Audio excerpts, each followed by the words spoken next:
Hey guys, good morning and welcome back to my channel.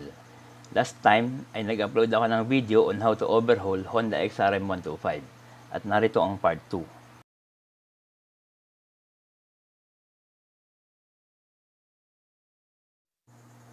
Ilagay ang set ring dun sa groove na malapit sa engine sprocket.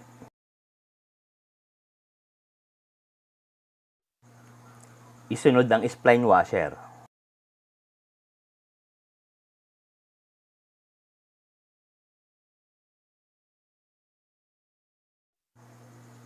Ilagay ang fourth gear at isa pang spline washer.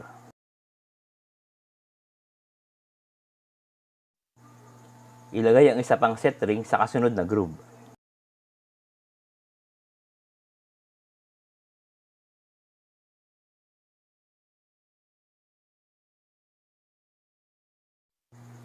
Ngayon ay nakalock na ang ating fourth gear sa axle.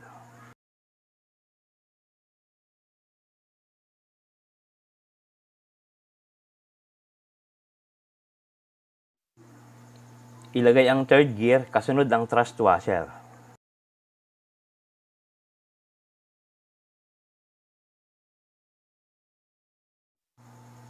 Ilagay ang bushing kasunod ng first gear.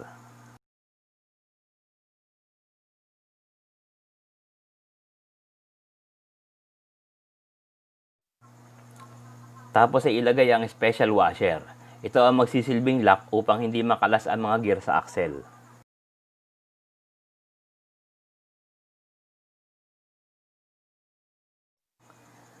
Itulak lamang ang washer sa pamamagitan ng socket.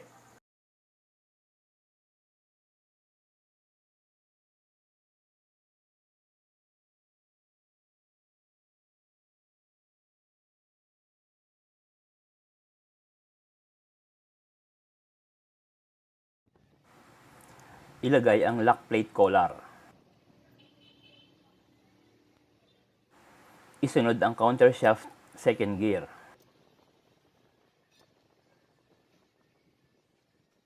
At panghuli ang thrust washer.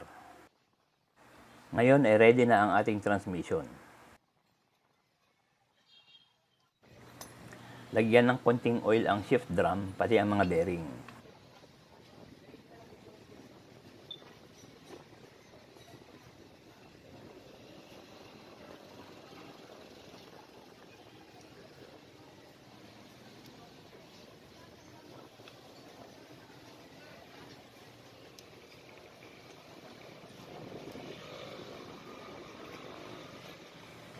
Ilagay ang transmission set.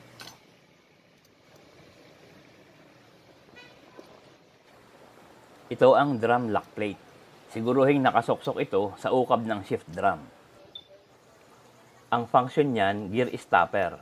Habang natakbo, pagdating sa fourth gear, hindi mo na may kakambyo pa ng neutral. In other words, kung gusto nyong rotation ng kambyo nyo, pwede nyong alisin yan. Meron tayong dalawang shifting fork. Ilagay muna ang right side bago ang left side.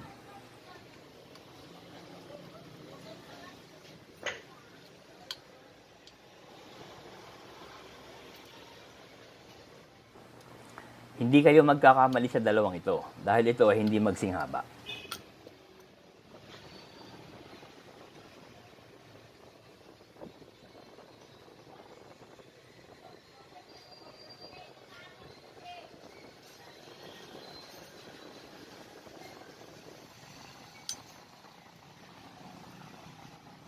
Ilagay ang left shifting fork.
Sa pag-install ng crankshaft, may mga makinang masikip ang side bearing sa crankcase. So to prevent hammering, kailangan niyang gumamit ng torch para lumuwag. Nang sa ganun ay madali niyong maisalpak ang sigunyal. As we all know, metal expands when heated.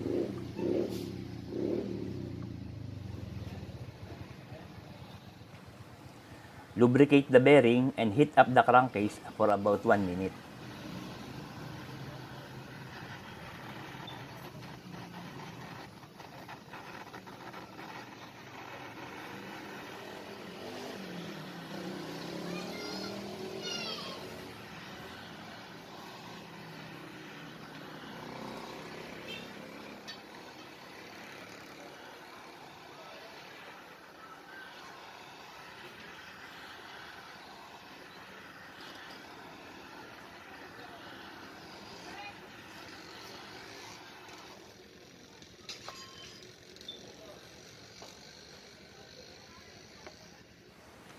At madali niyong maisasalpak ang sigunyal sa crankcase. Maiiwasan niyo ang pagpukpok sa crankshaft na maaaring magresulta sa pagka-disalign nito. Lagyan ng liquid gasket ang parehong crankcase. Wala kasing paper gasket ito.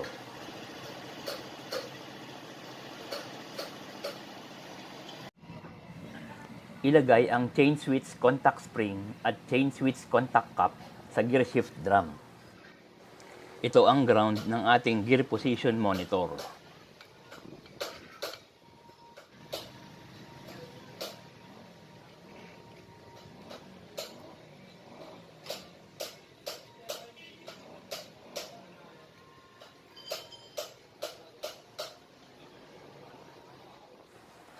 Ilagay ang kickstarter spindle assembly.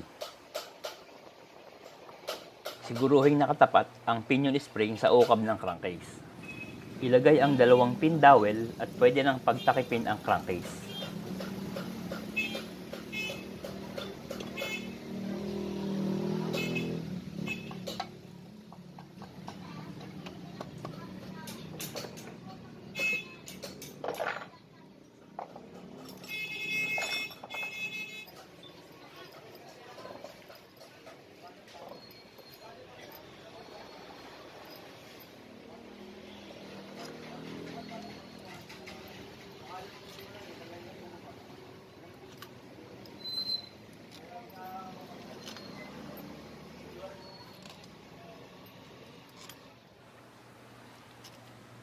Ilagay ang 11 flange bolt at higpitan gamit ang 8mm socket.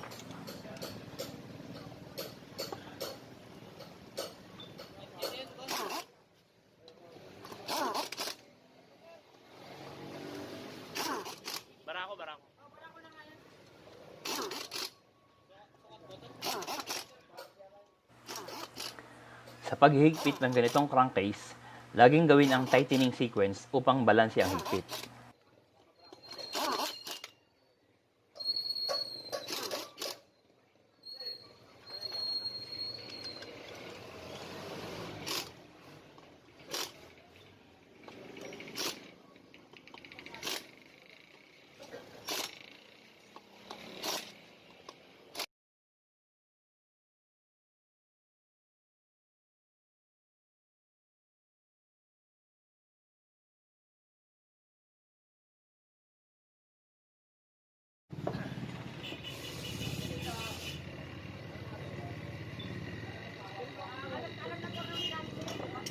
Alam na yun.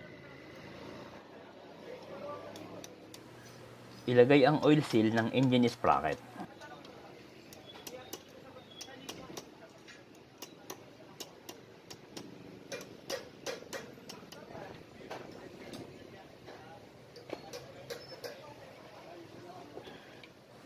Dito naman tayo sa clutch side. Ilagay ang kick retainer collar. Kasunod ang kick spring retainer.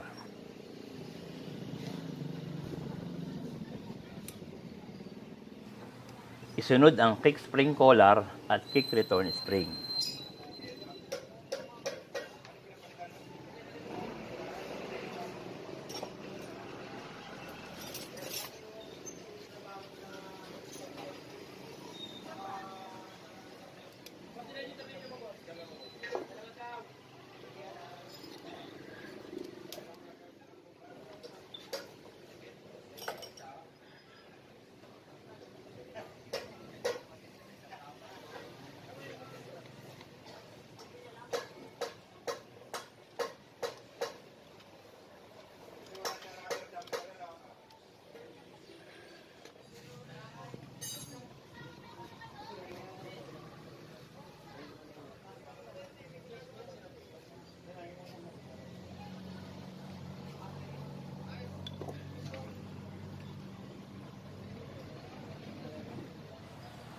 Ilagay ang 3x5 dowel pin at oil pump drive gear.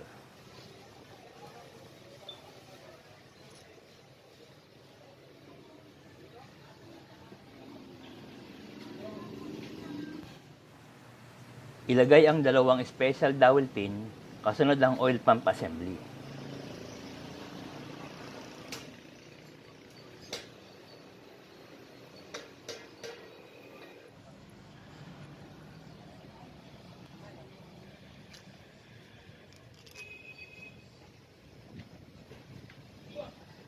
Ilagay ang oil filter screen.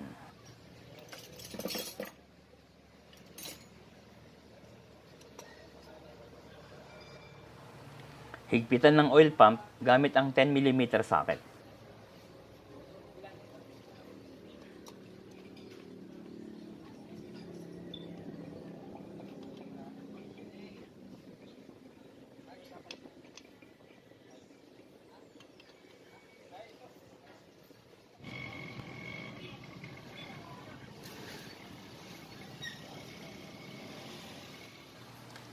Ilagay ang shift drum stopper spring at shift drum stopper.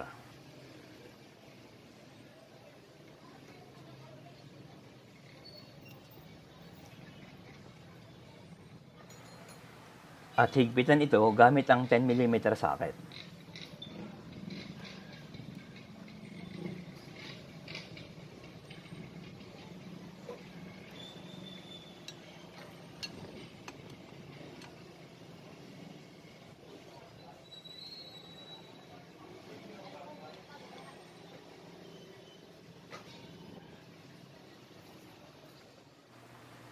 Ilagay ang dalawang roller kasunod ang drum stopper plate.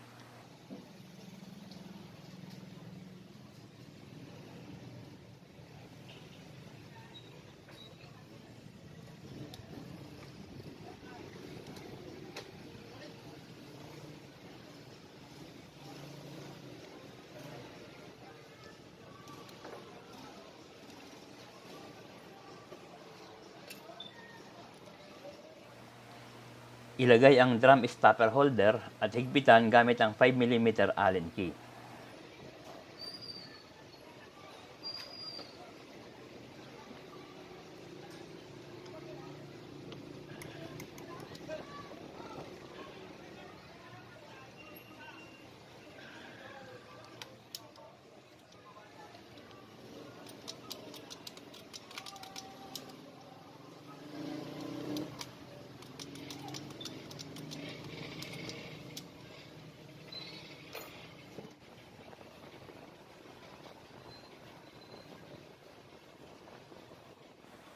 Ilagay ang gear shift spindle assembly.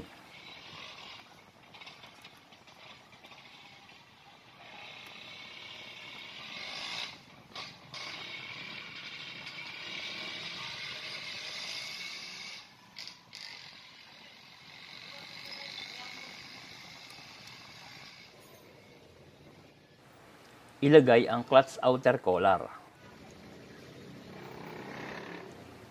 Clutch outer guide at clutch housing. Huwag kalimutan ang 17mm thrust washer bago ilagay ang clutch assembly.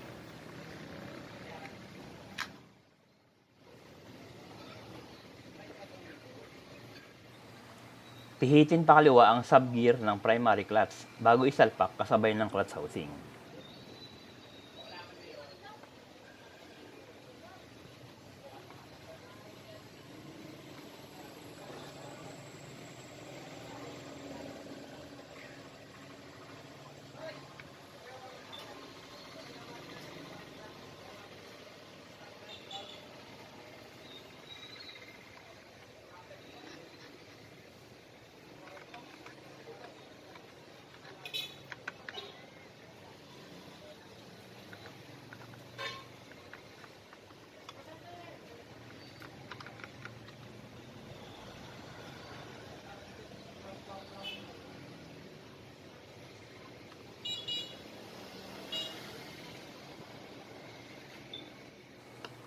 Ilagay ang clutch weight set ng primary clutch.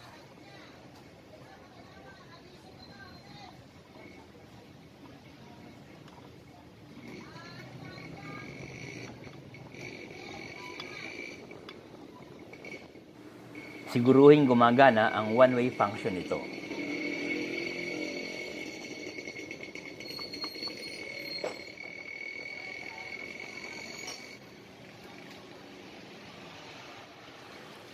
Ilagay ang lock washer, kasunod ang lock washer B. Ito yung bingkong na washer. Ilagay ito ng pataob.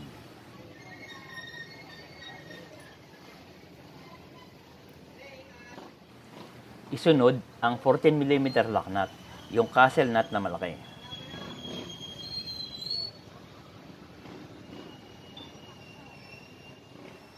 Ilagay ang 14mm washer at 14mm lock nut. Ito yung maliit na castle nut.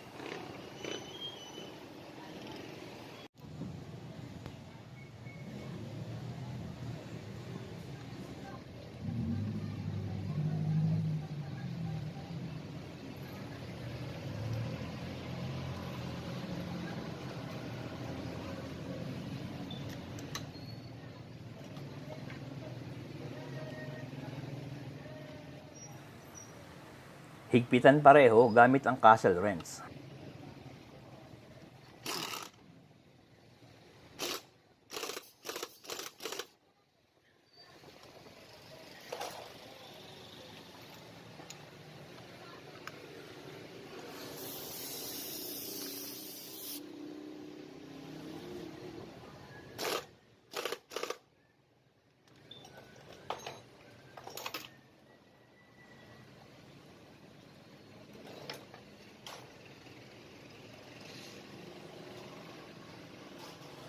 Ilagay ang clutch release bearing.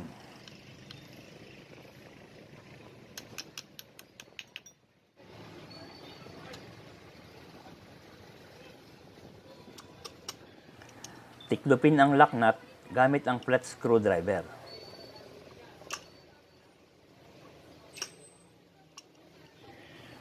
Ilagay ang oil filter cover.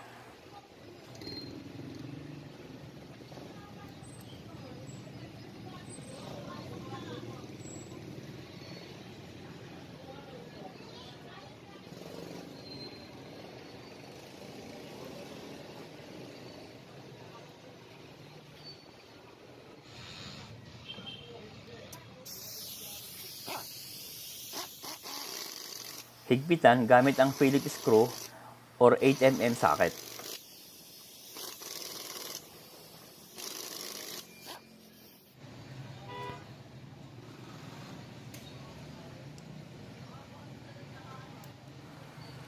Ilagay sa clutch release bearing ang clutch cam plate.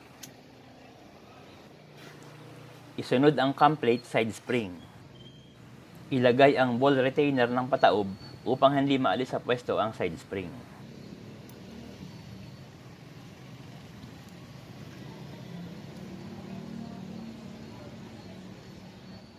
May makikita kayong tuldok dito.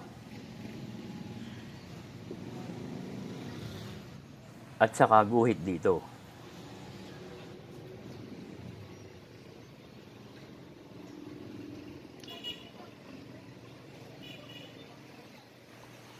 Ilagay ang clutch lever kasama ng brake plate sa gear shift spindle.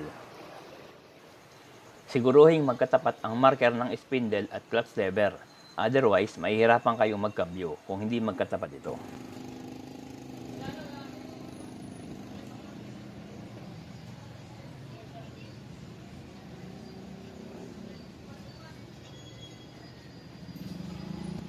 Huwag kalimutan ang nozzle na ito bago itakip ang side cover.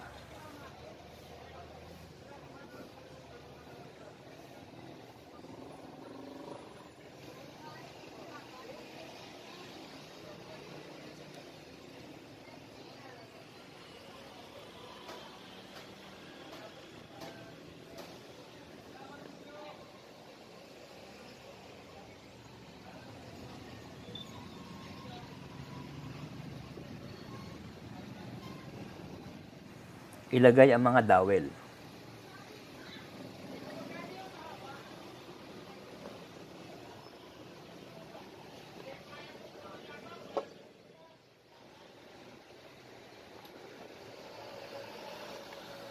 Ilagay ang side cover.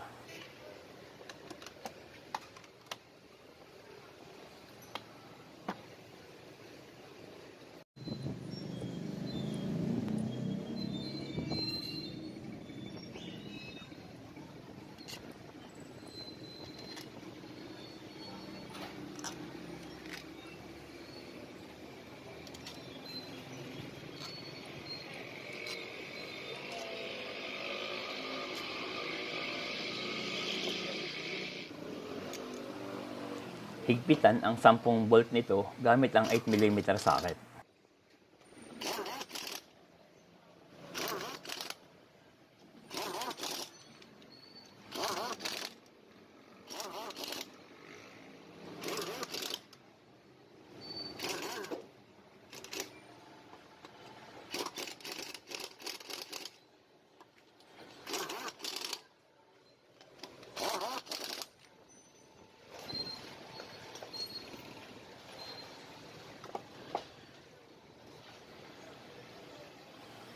Ilagay ang drain bolt at higpitan ito gamit ang 17mm socket.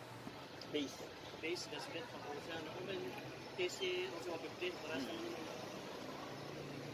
nakakabili ba ng ganun? Eh, para ganito lang ano. Oo, yeah, ganyan lang. Yung sa yung flat side kaya. Nakakabili rin. Ito na nga maganda kaya sa lang. Kaya ito.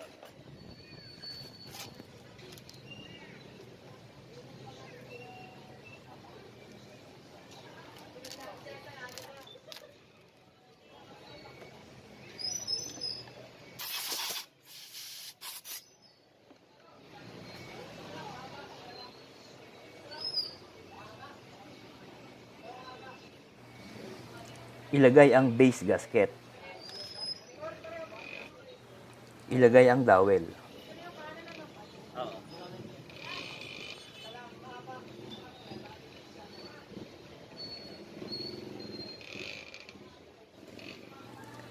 Ilagay ang piston, piston pin at pin clip.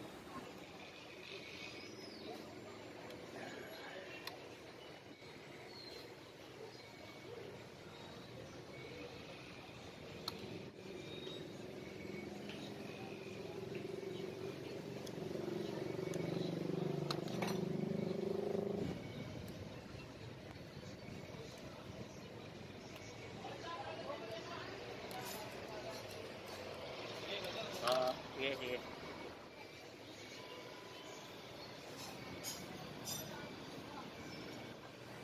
I-install ang cylinder block.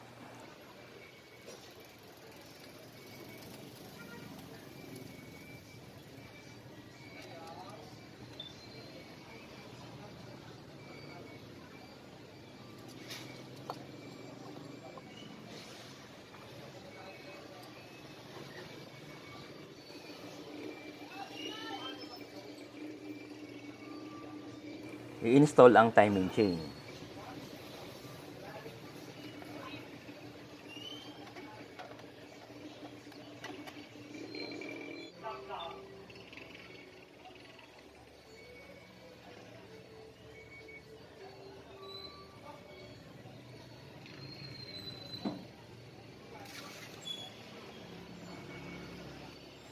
Ikabit ang bearing push plate.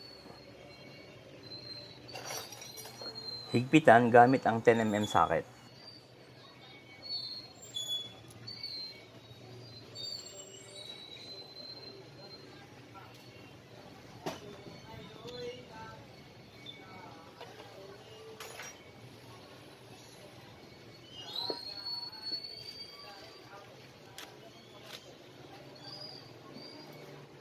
Ilagay ang cam chain guide.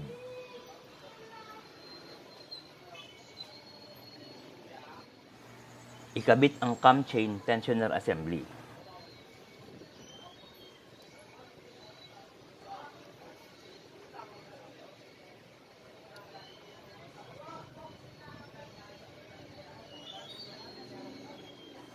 Ikabit ang tensioner setting plate at higpitan ito gamit ang 10mm socket.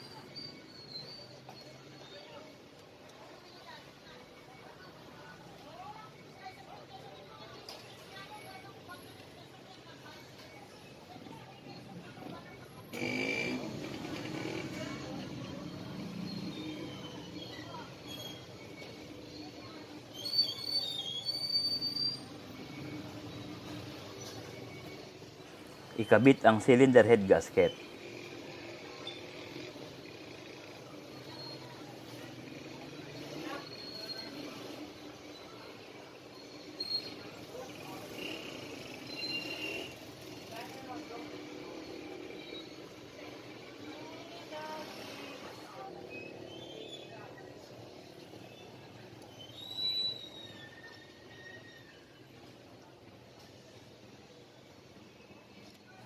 Ikabit ang cylinder head assembly.